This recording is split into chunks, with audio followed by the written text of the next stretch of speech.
और अभी भी उन्होंने अपने इलेक्शन कैंपेन में चाइना और टैरिफ और कई तरह के रिस्ट्रिक्शन लगाने की बात की चाइना के ऊपर।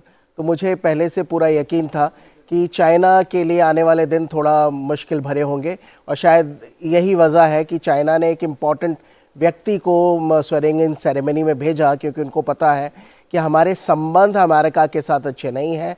ट्रंप उनके साथ सख्त से सख्त रवैया अख्तियार करेंगे, इसलिए वो चाहते हैं कि संबंध अच्छे बने। ट्रंप भी चाहते हैं कि संबंध सुधरें, लेकिन not at the cost of America, American economy.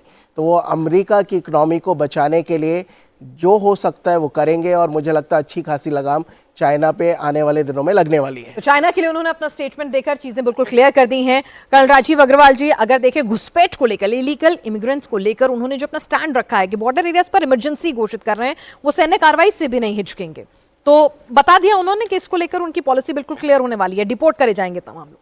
बिल्कुल पिनाज जी, अगर आप देखें तो इस पूरे स्पीच में और इवन दी कैंपेन में जो ट्रंप ने कहा था कि security is going to be among the foremost on the agenda, और सिक्योरिटी में उसने दो पहलू रखे हैं। अगर हमने स्पीच में भी देखा हो जो उसने एश्योरेंसेस दिए हैं, सबसे पहले इंटरनल सिक्योरिटी, तो उसने बोला है कि बॉर्डर पे जो है टाइटर कंट्रोल्स होंगे और जितने भी इलीगल इमिग्रेंट्स हैं उनको निकाला जाएगा, कैच एंड रिलीज़। कोई जेल में रखने की जरूरत नहीं है, बिकॉज उससे अमेरिकन इकोनॉमी के ऊपर और प्रेशर आता है, पकड़िए और वापस भेजिए। दूसरा उसने क्या बोला कि जितने भी ड्रग कार्टल्स हैं उनको तुरंत फॉरेन टेररिस्ट ऑर्गेनाइजेशन के रूप में डील किया जाएगा, जिसके ऊपर कि आप सैन्य कार्रवाई भी कर सकते हैं। सो ये तो हो गया इंटरनल। एक्सटर्नल सिक्योरिटी में आप देखिए वो क्या कह रहा है। वो कह रहा है कि अमेरिका फर्स्ट, बाकी से हमें कोई मतलब नहीं है। दूसरा, we can not fund foreign wars, हमारे सैनिक भी नहीं लड़ने जाएंगे और ना हमारे सैनिक जाएंगे। और उसका आपने पहले ही देख लिया है कि उसने जब गाजा में वॉर चल रही थी, उसने पहले ही कह दिया था कि भाई मेरे इनॉग्रेशन से पहले अगर लड़ाई ख़त्म नहीं हुई तो देल बी हेल टू पे, और पूरा प्रेशर जमा के उसने 19 जनवरी यानी कल एक दिन पहले सीज फायर को चालू करा भी दिया। सो उन्होंने बोल दिया था कि hell will break loose if ceasefire is not enforced. So ceasefire हो गया है। यूक्रेन वॉर के ऊपर भी मुझे बहुत उम्मीद है कि जिस तरह से उसने कहा है और जिस तरह से रिपोर्ट्स आ रही हैं मीडिया में, there is going to be forward movement.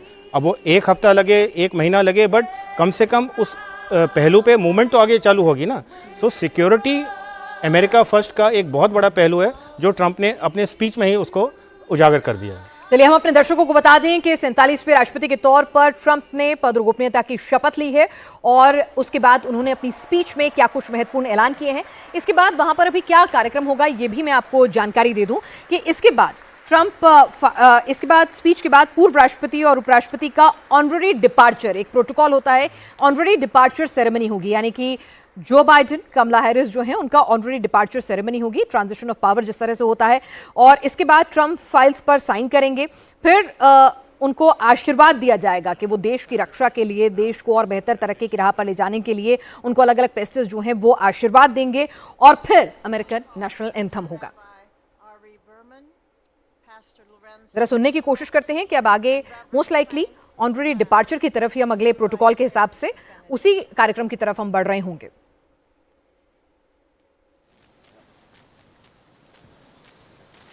ये तस्वीरें आप देख रहे हैं, 47वें राष्ट्रपति के तौर पर ट्रंप ने शपथ ली, और उसके बाद यहां पर देखिए जिस तरह से मैंने आपको कहा था कि तमाम धर्मगुरु आएंगे, वो उनको आशीर्वाद देंगे। Let us pray. Almighty God, your prophet Jeremiah walked the streets of Jerusalem